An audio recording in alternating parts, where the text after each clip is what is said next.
Welcome to the Salmon Runs YouTube. Enjoy the video.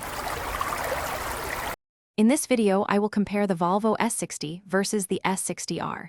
We will explore their key differences, focusing on performance, design, and overall driving experience. The S60 provides a balanced blend of luxury and sportiness, while the S60R elevates the driving dynamics with enhanced power and handling. Understanding these distinctions will help you decide which model best suits your lifestyle and preferences. Let's dive into the details. When it comes to performance, the S60R truly stands out.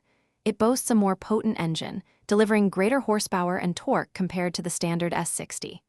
This power is complemented by a sophisticated all-wheel drive system, providing superior traction and handling.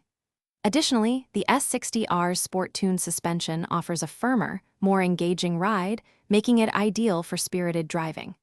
The S60, while still capable, focuses more on a smooth, comfortable experience.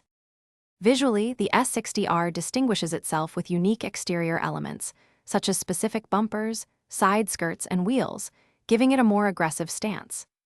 Inside, you'll find sportier seats, unique instrumentation, and special trim that underscore its performance pedigree. Despite these differences, both the S60 and S60R maintain Volvo's signature elegant and functional Scandinavian design language. The standard S60 provides a broader range of interior finishes and comfort-oriented features. So, which Volvo S60 is better for you? If your priority is a comfortable, stylish, and safe daily driver with ample power, the standard S60 is an excellent choice. However, if you crave exhilarating performance, sharper handling, and a more aggressive aesthetic, the S60R is undoubtedly the way to go. Remember to weigh factors like fuel economy and potential maintenance, as the high-performance variant may have different requirements. Ultimately, your driving style will guide your decision. Thanks for watching. Consider subscribing if we helped you.